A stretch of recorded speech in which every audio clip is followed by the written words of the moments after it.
professora Cláudia, língua portuguesa, e mais uma vez aqui para uma aulinha de língua portuguesa. E nosso assunto de hoje é ortografia. Bom, galera, como a própria palavra já diz, etimologicamente, grafia significa escrita. Então, quando falamos em ortografia, nós estamos falando sobre convenções ortográficas, ou seja, o modo como nós escrevemos as palavras.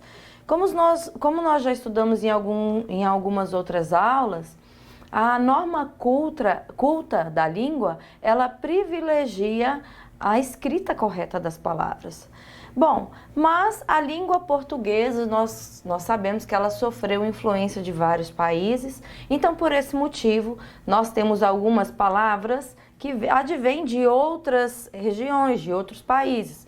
Nós temos, por exemplo, prefixos, sufixos, agregados a radicais gregos, a radicais latinos. No nosso vocabulário também há palavras que pertencem à língua indígena, propriamente do Tupi-Guarani.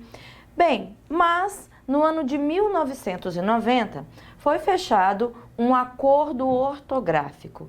Só que esse acordo ortográfico ele visava reformular a língua portuguesa, algumas palavras da língua portuguesa, a escrita dessas palavras. Mas esse acordo ele só foi implantado em 1999. Mas isso demorou um tempo e ele ficou previsto para entrar em vigor em 2013, em 1º de janeiro de 2013. Porém, ele foi adiado para 2016 pelo governo federal.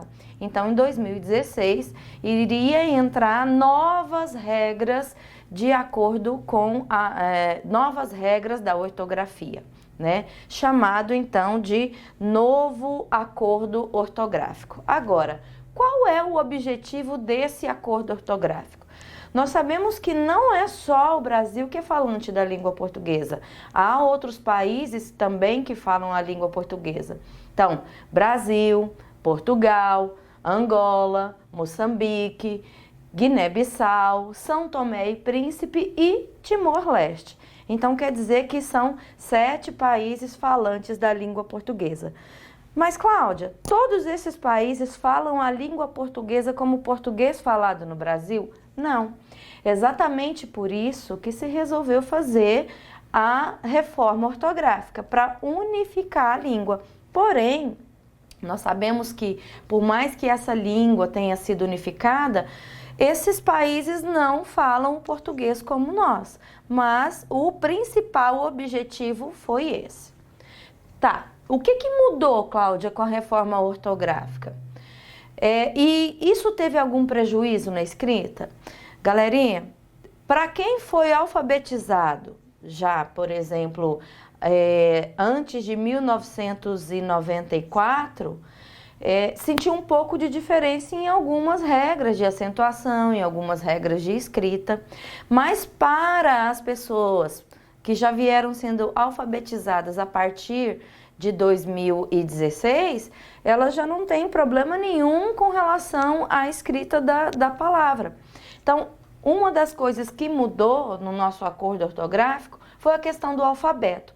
Antes, o alfabeto ele tinha apenas 23 letras, mas agora ele possui 26 letras, com o acréscimo de 3 letrinhas, o K, o W e o Y. Então, hoje, o alfabeto ele possui 26 letras. Por que foram acrescentadas essas outras 3 letras ao nosso alfabeto? Porque nós temos estratos ou substratos linguísticos. Então, quer dizer que são pedacinhos de outras palavras de outras línguas. Por exemplo, a gente tem muita palavra aqui no Brasil que é variante da língua inglesa. Como, por exemplo, nomes. Antigamente, por exemplo, Kathleen. Kathleen, se fosse para escrever aportuguesado, ele não seria com K, ele seria com QU. Então, por conta dos nomes, principalmente nomes próprios, né, foram agregadas essas letras K, W e Y ao nosso alfabeto. Então, hoje, 26 letras, beleza? Bom, além do alfabeto, o que mais mudou? Mudou o uso do trema. O que é o trema? São aqueles 2 pontinhos em cima do GU e do QU. Então mudou o trema, mudaram alguns acentos chamados de acento diferencial, mudou algumas palavras que são acentuadas com acento agudo, algumas com acento circunflexo. A regra do hífen também modificou e a grafia, a escrita de algumas palavras, mas nós vamos ver no decorrer da aula o que mudou em relação a tudo isso que eu elenquei aqui. Galera, o que eu tenho para dizer para vocês é o seguinte: como que eu vou internalizar todas essas mudanças na minha cabeça? Foram muitas? Não, não foram muitas. Mas quando a gente começa a destrinchar, por exemplo, a escrita, a grafia das palavras, a destrinchar toda essa modificação, acaba sendo muita coisa. Então, assim, não tem como eu fugir do decoreba, não tem como eu fugir da escrita. Então, essas regras de ortografia aqui, ela vai valer muito, você vai ter que escrever muito e você também vai ter que encontrar uma forma de memorizar essas regras aqui. Acompanha comigo no slide uma das principais modificações aqui, que foi o uso da letra G, o emprego da letra G. Bom, nós vamos utilizar a letra G aqui diante das vogais E e das vogais I. Então, quando eu tiver uma palavra escrita com E e I, a gente às vezes confunde com J, né? Por exemplo, viajar é com J, mas a palavra viagem é com G. Viajar é verbo e viagem é substantivo. Então, por esse motivo, às vezes vai causar alguma dificuldade na hora da escrita dessa palavra. A gente acaba se confundindo um com o outro. Mas então a gente não vai poder nos deixar confundir. Por exemplo, acompanha lá no slide. Palavras terminadas com ágil. Desculpa aqui que eu errei, não é doge não, é hoje. Como gengibre, geleia e gin, né? São palavras que terminam, então, por exemplo, gengibre. Ele termina com gen, não, mas ele começa com gen. Então, as palavras terminadas em ágil, égil, ígil, ógil e úgil são escritas com G e não com J. Então, memoriza isso. Ágil, égil, ígil, ógil e úgil são escritas com G e não com J. Olha alguns exemplos lá, ó. Malandragem, vertigem, penugem, colégio, vestígio. Então, por que viajar não é escrito com G e é escrito com J? Porque ele não termina com nenhuma dessas terminações. Mas por que viagem é escrita com G e não com J? Porque aí sim, na palavra viagem, no substantivo viagem, ele tem a terminação de gen, tá? Continuando. Usa-se o G seguido de qualquer que seja as vogais. Né? Então, aqui não vai entrar aquela questão de vogal e semivogal. Então todas as vogais A, E, I, O, U, né, são escritas com J. Agora, em palavras que são de origem indígena, aí você vai usar também, além dessa questão da regrinha das vogais, você vai usar o J. Verbos terminados com, olha lá no slide, jar, ger, são escritos com J, beleza? Mais uma regrinha, nos hiatos. Vocês lembram lá do que é hiato, galerinha? Hiato é quando eu tenho um encontro vocálico, mas que quando eu faço a separação silábica, esse encontro vocálico, uma vogal, ela vai ficar separada da outra. Como, por exemplo, viagem, na palavra viagem. Quando eu faço a separação silábica, aqui eu tenho um encontro vocálico, certo? Mas quando eu separo aqui, esse encontro vocálico, a vogal ela vai ficar sozinha. Então aqui eu vou ter um hiato, tá? Só relembrando então. Então quer dizer que quando eu tiver um hiato, né? E esse hiato aí, ele for composto por um encontro vocálico, cujas vogais são O e E, Na terceira pessoa do plural, como por exemplo, olha lá no slide comigo, dos verbos crer, dar, ler, ver e derivados desses verbos. E verbos também com a terminação oar e oer. Antes, esses verbos, eles tinham um acento circunflexo, como por exemplo aqui no verbo creem. Creem, quem é que creem? Eles creem. Se eu for colocar lá a pessoa do discurso, então olha lá, eu, tu e ele. Nós, vós e eles. Então, eu creio, eu creio, tu crês, ele crê. Nós cremos, vós creem, eles creem. Antes, isso daqui tinha um acento circunflexo. Hoje, esse acento ele não faz parte mais. Por que que caiu esse acento circunflexo aqui do verbo crer? Porque são verbos na terceira pessoa do plural e que tem seguido duas vogais, o é. Então, quando eu tiver duas vogais seguidas, é, e duas vogais seguidas, ó, eu não tenho mais o acento circunflexo, beleza? Agora, o que que não mudou? Acompanha comigo no slide. Não mudou o acento no i e no u quando ele for tônico, ou seja, das paroxítonas precedidas de ditongo. O que que é uma paroxítona? É uma palavra cuja sílaba tônica recai sobre a penúltima sílaba.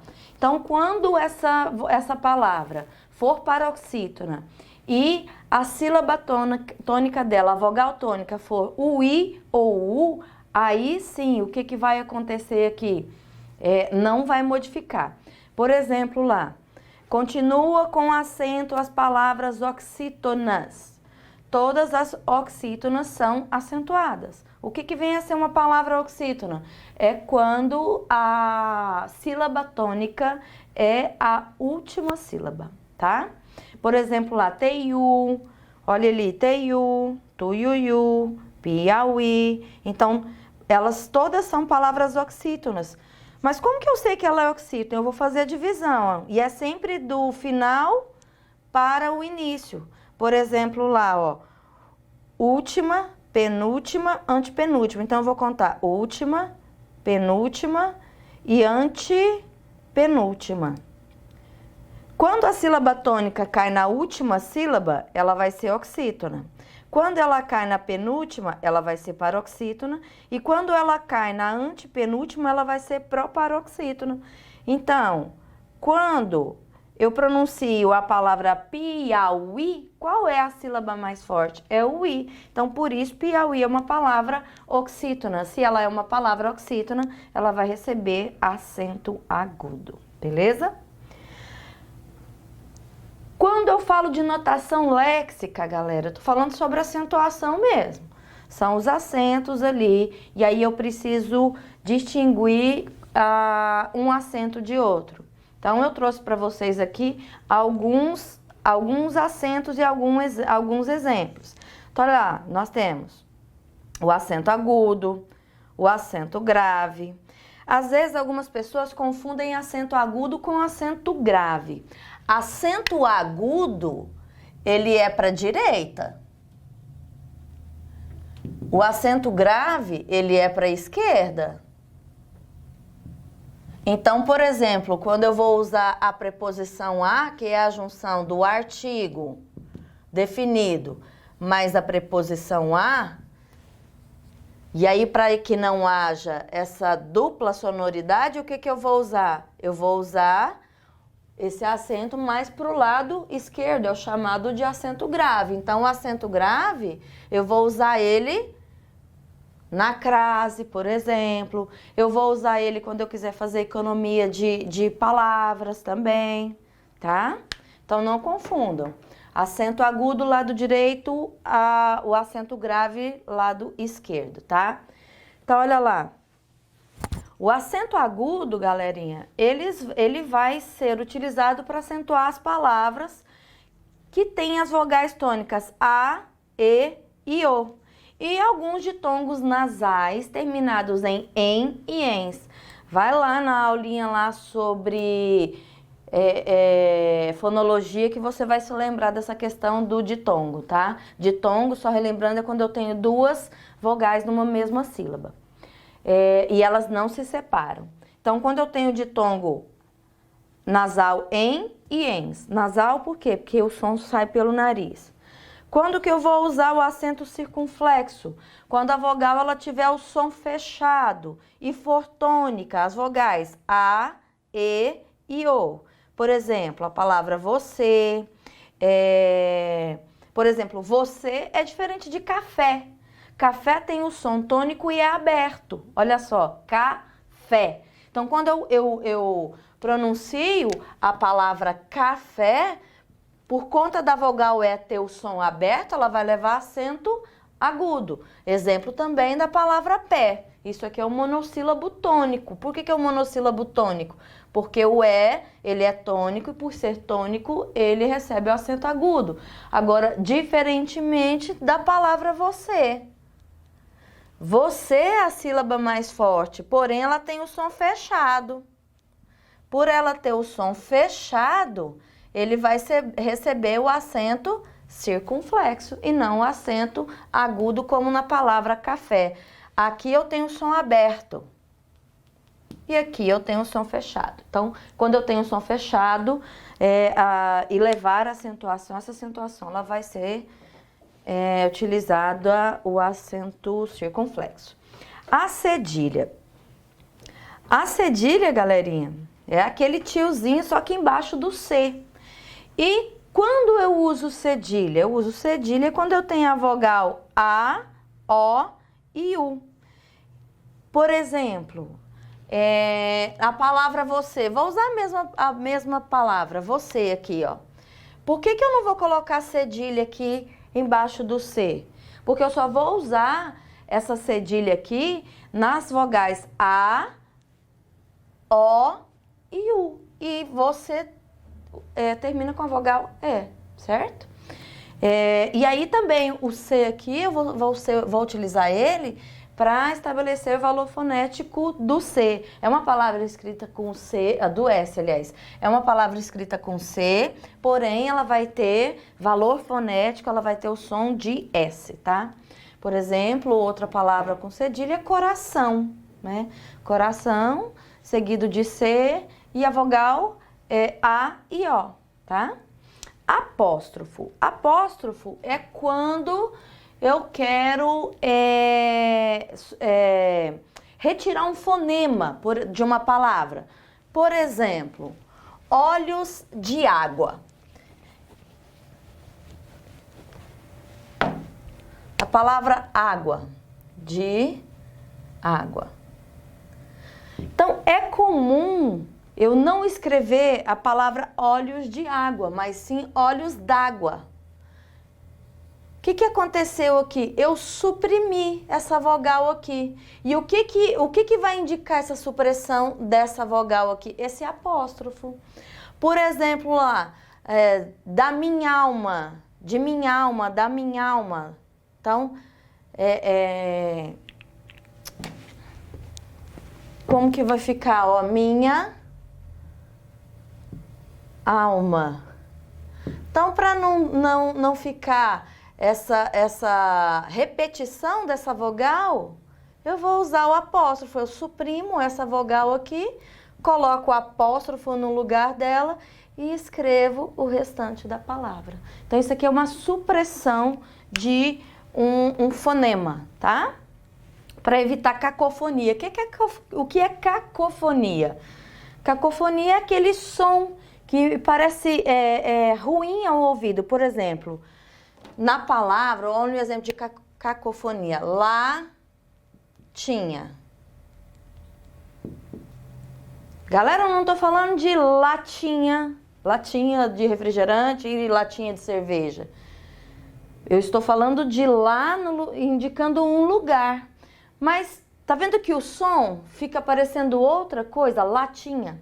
O que eu vou fazer para evitar essa cacofonia, esse ruído ruim aos ouvidos? Eu vou tirar o verbo ter e vou substituir por haver. Lá havia. Então, vocês viram aqui, agora eu tirei a cacofonia, não ficou com som ruim. Então, no caso do uso do apóstrofo, é para evitar essa cacofonia. Agora, na língua portuguesa, a gente não usa muito esse apóstrofo, não. Usa muito na língua inglesa, como, por exemplo, Beers Bar.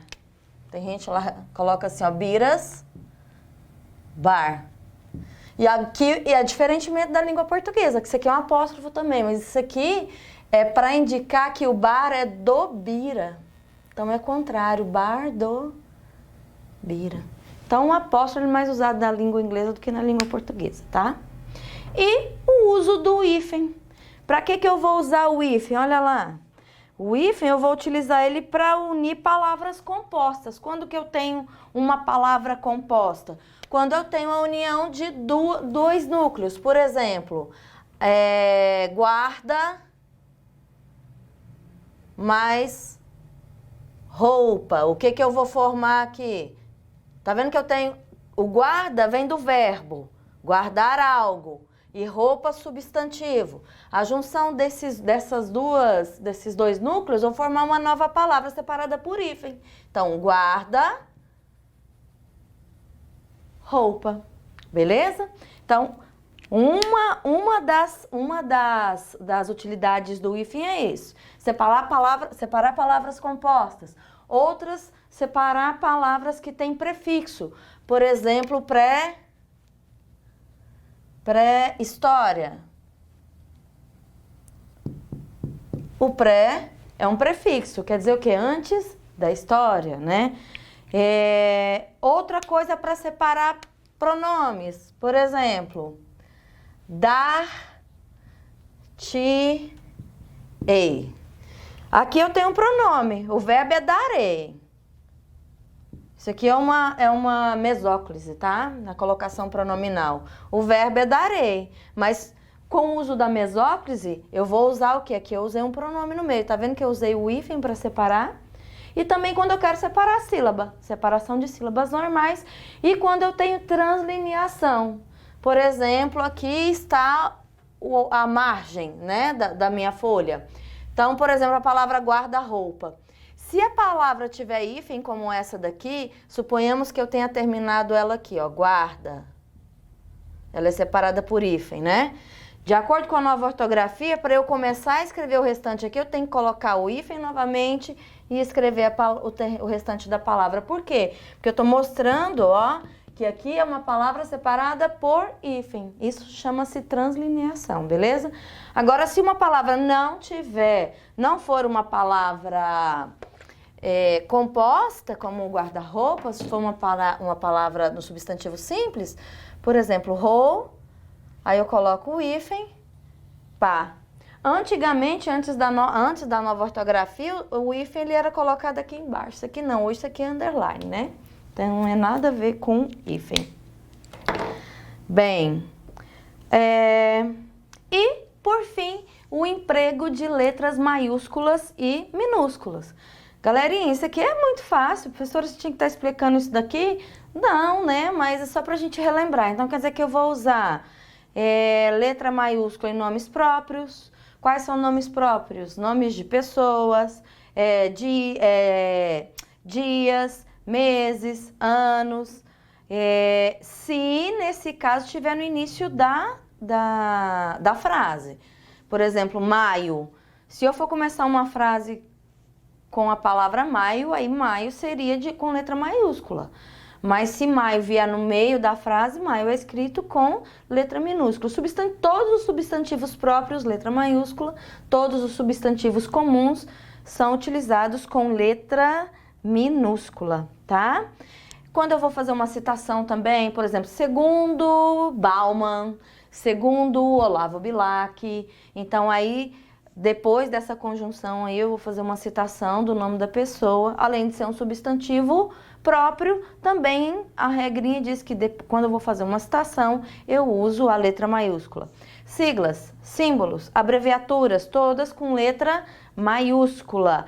Nome de lei, decreto, diplomas oficiais, ata, nome de instituição acadêmica ou não. Todos esses também são iniciados com letra maiúscula, tá, galerinha? Galera, só uma última coisa para a gente terminar aqui. Prosódia. A prosódia, galera, é quando eu troco a tonicidade, quando eu troco a sílaba tônica de lugar. E aí isso eu faço na fala, né? E quando eu troco essa sílaba tônica de lugar, aí acaba trazendo alguns erros, e esses erros nós chamamos de prosódia. Por exemplo, aqui nessas palavras, acompanhe comigo. A palavra mister, não é mister. A maioria das pessoas coloca um acento agudo aqui no i. Tá vendo que elas trocam a acentuação da palavra? Não é mister, é mister. Por quê? Porque mister é uma palavra oxítona. Não é prêmio Nobel da Paz, é prêmio Nobel. Não é ruim, é ruim. Aliás, não é ruim, é ruim. Só que não tem acento, né? Mas ela tem a sílaba tônica. Nas palavras paroxítonas, não é avaro. Caracteres, não é íbero, é ibero. Não é gratuito, galerinha, é gratuito. Não é rúbrica, é rubrica. Então, o que ocasiona esse erro aí? Na hora da fala, a gente acaba trocando a tonicidade, a sílaba tônica da palavra, e é logicamente que o fato de ter trocado na fala acaba ocasionando erros na escrita. Então, cuidado com o uso dessa prosódia, observa direitinho qual é a sílaba tônica da palavra. E eu espero vocês para mais uma aulinha aqui, porque quem sonha, realiza.